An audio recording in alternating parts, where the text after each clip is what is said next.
তৈরি করে নিচ্ছি তেল ছাড়া দারুণ মজাদার স্বাস্থ্যসম্মত থাই টমিয়াম ফিশ ক্লিয়ার স্যুপ। আজকে তেলাপিয়া মাছ দিয়ে ক্লিয়ার স্যুপটা তৈরি করে দেখাবো।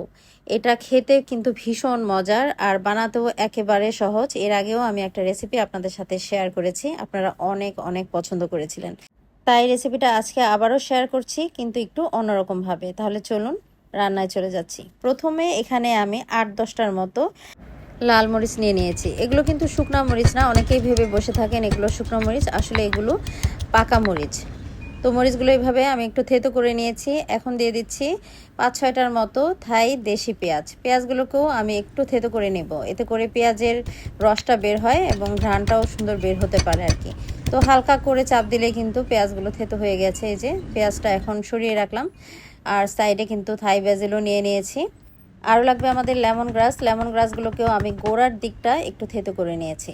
আর এটা হচ্ছে গলাঙ্গল, অনেকেই থাই আদা নামে চিনেন। এগুলো আদার মতো না, বাট আদার মতোই দেখতে, বাট ফ্লেভারটা অন্যরকম আর কি।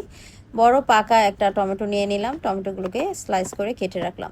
এই রান্নাটা রান্না করতে একেবারে সহজ, কিছু উপকরণ আগে থেকে যদি রেডি করা থাকে। তো আমি এগুলো আগে থেকে রেডি করে নিচ্ছি। এই টমিয়াম ক্লিয়ার স্যুপে অবশ্যই টমেটোটা দিবেন, এটা স্কিপ করা যাবে না। একটা পরিষ্কার ছড়ানো কড়াইতে আমি বিশুদ্ধ পানি দিয়ে দিলাম 4 কাপের মতো। পানি দিয়ে তাতে কেটে রাখা লেমন গ্রাস আর গলাঙ্গলগুলো দিয়ে দিলাম, সাথে দিয়ে দিলাম থেতো করে নেওয়া পেঁয়াজ আর মরিচটাও দিয়ে দিলাম। ঝালটা যার যার পছন্দ অনুযায়ী কিন্তু এখানে অ্যাড করবেন। অনেকে আছে ঝাল ঝাল পছন্দ করে, অনেকে আবার বেশি ঝাল খেতে চায় না, তারা পরিমাণে কম দিলেই চলবে। তো পানিটাতে বলক উঠতে দিতে হবে। বলক চলে আসলে আমি একে একে মাছের পিসগুলো দিয়ে দিলাম। আজকে আমি লাল তেলাপিয়া মাছ ব্যবহার করেছি। আর তেলাপিয়া মাছগুলোকে আসলে একটু পিস পিস করে কেটে নিয়েছি, চাইলে এর থেকেও ছোট করে কেটে নেওয়া যাবে। এটা যার যার পছন্দ মতো দিয়ে নিলেই চলবে। ঢাকনা দিয়ে কিছুক্ষণের জন্য ঢেকে রেখেছিলাম। মাছে বেশ ভালোভাবে বলক চলে এসেছে, দেখতেই পাচ্ছেন। আর এটা থেকে তখনই লেমন গ্রাস, থাই, আদা সব কিছুর খুব সুন্দর একটি ফ্লেভার বের হয়ে গেছে। এখন আমি 1 টেবিল চামচের মতো দিয়ে দিচ্ছি থাই চিলি পেস্ট। এটা দিয়ে বেশ ভালোভাবে নাড়াচাড়া করে মিশিয়ে দিব। এই পর্যায়ে এসে মাছটা অনেক নরম থাকে, সাবধানের সাথে আমি মিশিয়ে দিচ্ছি।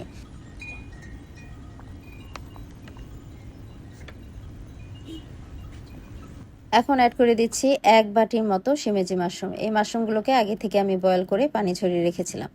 এটা খুবই স্বাস্থ্যকর একটা মাশরুম, এটা খেতেও ভালো লাগে স্যুপের মধ্যে দিয়ে। এই মাশরুম না থাকলে নর্মাল যে কোনো মাশরুম দিয়ে নিলেই চলবে। এরপর অ্যাড করে দিলাম টমেটোটা দিয়ে বেশ ভালোভাবে চারিদিকে মিশিয়ে দিচ্ছি।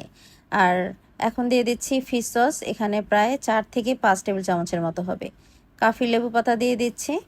অনেকেই মনে করেন কাফি লেবু পাতা দিলে তিতা হয়ে যায়, বাট এটা তিতা হয় না। এর পরিবর্তে খুব সুন্দর একটি ফ্লেভার আসে। ঢাকনা দিয়ে ঢেকে আরও 5 থেকে 6 মিনিট রান্না করে নেব। ঢাকনা উঠিয়ে দিলাম, বেশ ভালোভাবে নাড়াচাড়া করে সব কিছু একসাথে মিশিয়ে দিচ্ছি। মাছটা খুব সুন্দর প্রপারভাবে কিন্তু সিদ্ধ হয়ে গেছে সব কিছু। আর মাছের কালার হোয়াইট দেখলেই বোঝা যায় যে মাছটা একেবারে প্রপার সিদ্ধ হয়ে গেছে। সবশেষে আমি এখানে 1 মুঠ পরিমাণ থাই ব্যাজিল দিয়ে দিলাম। তার আগে ধনিয়া পাতা দিয়ে দেওয়া যেত, আমার বাসায় ধনিয়া পাতা ছিল না বলে আমি ধনিয়া পাতাটা দিতে পারিনি। আপনারা কিন্তু অবশ্যই এখানে ধনিয়া পাতা অ্যাড করে দিবেন, এতে করে ফ্লেভারটা আরও বেশি ভালো আসবে। তো মোটামুটি আরও কিছুক্ষণ রান্না করে চুলাটা আমি বন্ধ করে দিয়েছি। আর এখন অ্যাড করে দিলাম লেবুর রস। এখানে প্রায় 5 থেকে 6 টেবিল চামচের মতো লেবুর রস অ্যাড করেছি। টেস্টটা আপনাদের টেস্ট বাটের উপর ডিপেন্ড করে। অনেকে আছে বেশি টক খায়, অনেকে আছে কম টক খায়, যার যার পছন্দ অনুযায়ী অ্যাড করে দিবেন।